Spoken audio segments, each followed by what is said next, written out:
The lawyers are waiting for your signature. 11,000 employees will read the press release by morning. The acquisition closes at $4.1 billion, and the board wants your answer before the market opens. Your pen is heavy, your coffee is cold. The conference room has a view of a city you've stopped noticing. 12 years ago, you didn't know what a board was. Level 1. Individual contributor. You're 22. Your suit doesn't fit right in the shoulders, and you're pretending not to notice. The badge around your neck is clipped to a lanyard they gave you at orientation, along with a tote bag, a pen that doesn't work, and a pamphlet titled Our Values. You will never open the pamphlet. The pen will end up in a drawer. The badge, though, you'll touch 40 times a day. Your salary is $58,000. Your desk is 5 feet from a person you will never have a conversation with. The open floor smells like recycled air and someone's 11:45 microwave salmon, a scent so specific to corporate life that it should be patented. Your calendar has 6 meetings on it today. You are a required attendee for 4. You will speak in none of them. Your actual work happens after 5. Once the meetings stop and the office thins out, and the hum of the HVAC system becomes the loudest sound on the floor. Nobody tells you if you're doing well. Your manager has 6 direct reports and a calendar that's 70% meetings. Your performance review is 9 months away. There's a recurring calendar invite every Friday at 4 called Leadership Sync. You're not on it. Neither is your manager. You don't know who is. Someone mentions something called the Q3 reset at lunch. The table goes quiet. Your manager changes the subject to onboarding logistics. You eat a sandwich at your desk without tasting it. You learn the names of the conference rooms before you learn the names of your coworkers. You are middleware, and you don't know it yet. The part that changes you hasn't happened yet. Level 2, senior individual contributor, 2 years pass. Not dramatically, not in a montage. They pass in spreadsheets, in Slack threads, in quarterly reviews where you receive meets expectations and leave the room feeling like you got a C. Nobody told you most people get meets expectations. Nobody told you your manager's original rating was overridden in a closed-door calibration meeting you'll never see. Your salary is $79,000. Your title has the word senior in it now. The new analyst asks you where the templates live. You show her and something shifts, a feeling so small you almost miss it. You are no longer the newest person in the room. The VP who hired your manager updates his LinkedIn headline to Open to Opportunities on a random Tuesday. Nobody sends a goodbye Slack. His Confluence pages are reassigned by Thursday. You notice this the way you notice weather. It happens. You file it. You discover the person hired 6 months after you, who negotiated harder, makes 15% more for the same role. The company's careers page says competitive and equitable compensation. You stop reading the careers page. You have lost the ability to feel surprised by small unfairnesses, not the injustice, the absence of surprise. Level 3, manager. They give you a team, 4 people. Your salary is $112,000, which is roughly 40% more money for 200% more responsibility. A ratio that everyone jokes about and nobody fixes. Yesterday, you were judged on your own work. Today, you are judged on other people's work. The transition happens on a Monday. There is no training for it. Your calendar is now 16 hours of meetings per week. You have become the layer between executive vagueness and team-level tasks. A human decoder ring translating phrases like, we need to be more strategic about Q4, into something a 24-year-old analyst can put on a slide. You deliver your first performance review, you tell someone meets expectations, and watch something behind their eyes go flat. You know the feeling. You gave it anyway. The company's values are printed on the glass next to the elevator. One of them is radical transparency. Your skip level just asked you to remove the slide showing project cost overruns. Before the leadership review, there's a floor in this building you've never been to. The carpet is different. You'll see. Thursday night drinks with the team. You cannot say no. Opting out is a political statement, and you have learned, without anyone teaching you, that politics is the curriculum no one publishes. You stay for 2 rounds. You laugh at things that aren't funny. You go home and open your laptop. You have stopped distinguishing between focus and contentment. You don't check anymore. Level 4, senior manager. Your title now requires explanation at dinner parties. Senior manager means you manage managers, which means you are 2 layers removed from actual work. which means you spend your days in alignment meetings, meetings whose sole purpose is confirming that everyone agrees on a decision made 3 weeks ago. Your salary is $151,000. You run talent reviews using a 9-box grid that HR insists is not a ranking system. It is a ranking system. Upper right, safe, lower left. Next on the PIP list, you place people in boxes and then go to lunch with them as if you didn't. Your mortgage payment is $4,200 a month. Your commute is memorized down to the minute. Leaving this job is no longer quitting. It's dismantling a life that was built, brick by brick, around this salary and this schedule and this exact train. Someone mentions a skip-level reorg in passing. Not yet. You attend a strategic planning offsite in conference room B on the 4th floor. There is Panera catering, turkey wraps. Always turkey wraps. Someone suggests an icebreaker. You share a fun fact about yourself and feel nothing. HR sends a Wellbeing Wednesday email at 9 in the morning. Your skip level messages you at 9:04 asking where the Q4 readout is. You answer the skip level first. You do not open the Wellbeing Wednesday email. You will never open the Wellbeing Wednesday email. You are going to need patience for something you don't have patience for yet. Level 5, Director. You have an office now. Not a corner office, an interior one, glass walls, no real privacy, but you can close the door, and this feels like a revolution. Your salary is $210,000. Your badge is silver. The one you started with was blue. Nobody explains the system, but everyone understands it. You manage 43 people. Most of them don't know your name. You present to VPs and SVPs in rooms where your strategic decisions require 3 approvals, a legal review, and a compliance sign-off before anything moves. You are in the room, not the room. There's always a higher room. A Friday email from your VP lands at 4:57. Let's talk Monday. No context. You think about this for 48 consecutive hours. It turns out to be about a logo change. The relief is so physical you feel it in your chest. The VP who hired your old manager, the one who vanished from Confluence 2 years ago, you're doing that now. Not the vanishing. The reassigning. Someone leaves and you redistribute their work across the team within a day. Cleanly, efficiently, without ceremony. You don't pause. That's new. You no longer remember what you do when you're not working. Your oldest friend texts you happy birthday. You reply 4 days late. You don't feel guilty. That's the part that should worry you. Your unvested equity is worth $400,000.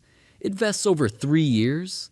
You open your brokerage during a meeting about OKRs, look at the number, and close the tab. You stay in the meeting, you will stay in the company. Level 6, Vice President. The carpet is different up here. You were right. Your salary is $340,000. You are in the top 3% of American earners. You shop at the same grocery store. You don't look at prices. Your admin manages your calendar in 15-minute increments. And you have 23 hours of meetings per week, which is not a metaphor. It is a Harvard Business Review statistic that you are now living inside. You attend board prep meetings, not the board itself, the prep for the prep. You say the right things to the right people in the right way. This is the job. The rest is decoration. The CEO proposes a strategy in a 2-hour session that contradicts the data your team spent 6 weeks building. He calls it a gut feeling.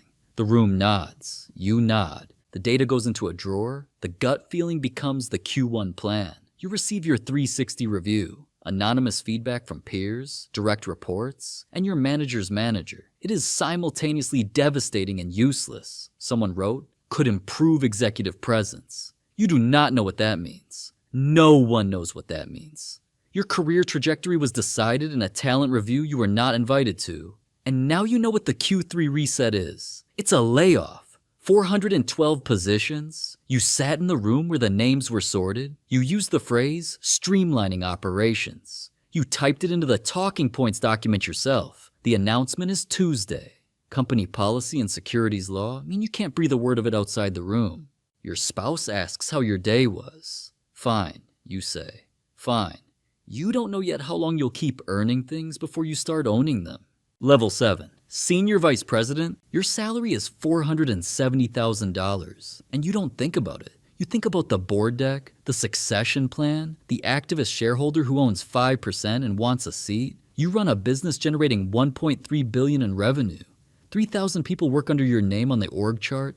Most of them have never seen your face. You wake at 5:15, your first look is the stock price, then news alerts, then the board WhatsApp group, which sends messages at hours that suggest nobody on the board sleeps, or that they sleep in different time zones, which amounts to the same thing. The CEO is 62. There are 4 SVPs who could replace him.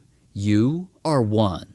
The decision will be based on board relationships, political alliances, and something called executive presence, which nobody can define but everyone claims to recognize. You do not acknowledge the competition, neither do the other 3. This is the most civilized knife fight in the world. You make headcount decisions and call them operational efficiency. You approve budgets that determine whether a team in Austin keeps their jobs through December. You do this between your 10:30 and your 11:15. Your marriage is a shared Google Calendar. Your 12-year-old asks if you're working tonight. You say, just a little. It is never a little. You open the stock ticker 6 times a day. You will miss the school play on Thursday. Your assistant already sent the apology. Level 8, C-suite. 5 to 8 people in the company hold this title. You are one of them. Chief Operating Officer, your compensation is $6.2 million, and it is public record. Your college roommate can see it in the proxy statement filed with the SEC. So can your ex. So can your children's friends' parents. Your name is on the earnings call. The words you speak move the stock price, which means legal reviews them before you say them, which means you rehearse your own sentences in a conference room at 7 in the morning, while a compliance officer marks up your script with a red pen. The average tenure at this level is 4 years. The clock started the day you were appointed. Your employment agreement distinguishes termination with cause from without cause. The difference is approximately $12 million.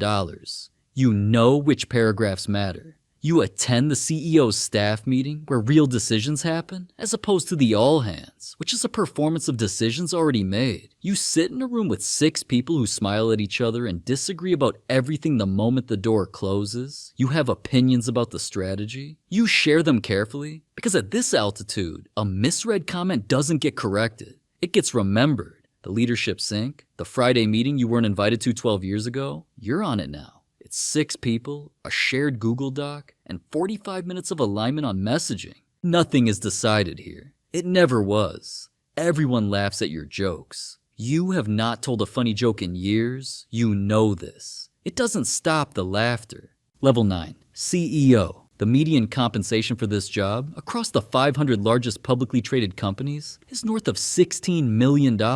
Stock awards account for roughly 70% of it. Your pay is not a salary. It is a bet the board made on your ability to keep the stock price climbing. You report to the board of directors, 12 people who hired you and can fire you. You address the employees via scripted all-hands meetings, where the applause sounds the same whether the news is a record quarter or a 4,000-person reduction in force. Your schedule is 72% meetings. Private elevator, executive dining room, where you eat alone more often than you would admit to anyone, including yourself. Your assistant knows your dietary restrictions better than your spouse. The hotel rooms in Zurich, Tokyo, and Dallas all look the same. The view from business class has become a commute. The CEO to worker pay ratio at your company is 281 to 1. In 1978, it was 31 to 1. You did not create this ratio. You inherited it. You benefit from it. You do not discuss it. Your portrait is on the company website. You don't recognize the person smiling in it. You sign the acquisition. $4.1 billion. The lawyers were patient. The board wanted your answer. The press release goes out, and 11,000 people learn something about their futures from a paragraph you approved between your 9:15 and your 9:45. The corner office is beautiful. You are never in it. You trust no one completely. No one trusts you completely. Every decision is a constraint managed inside other constraints, and the gut feeling you once mocked in a VP meeting is now the thing you sell to a room of 12 board members who nod and call it vision. Your phone has 400 contacts. Your calendar is full through February. Saturday morning, the house is quiet, and you can't remember what you used to do with silence. It is a Wednesday. The board calls a special session. The word transition appears in the agenda. You know what transition means. It means you are being transitioned. The press release is already drafted. After a distinguished tenure, Name has decided to step down to pursue other interests. You did not decide. The release says you did. The severance agreement, 19 pages, prohibits you from saying otherwise. Your badge works until Friday. Your email forwards to your successor by Monday. The recurring meetings, all of them, every single one you built and inherited and endured, populates someone else's calendar now. The calendar doesn't grieve. You write, grateful for the journey on LinkedIn. You write, excited for the next chapter. 4,000 people like it. None of them call. Downstairs, a new analyst walks through the lobby, 22 years old. Her suit doesn't fit right in the shoulders. She's holding a tote bag, a pen that doesn't work, and a pamphlet titled, Our Values. Her badge beeps green. The open floor smells like recycled air, and someone's 11:45 microwave salmon. Her calendar has 6 meetings on it today. She is a required attendee for 4. She will speak in none of them. There's a recurring invite every Friday at 4 called Leadership Sync. She's not on it. She doesn't know who is.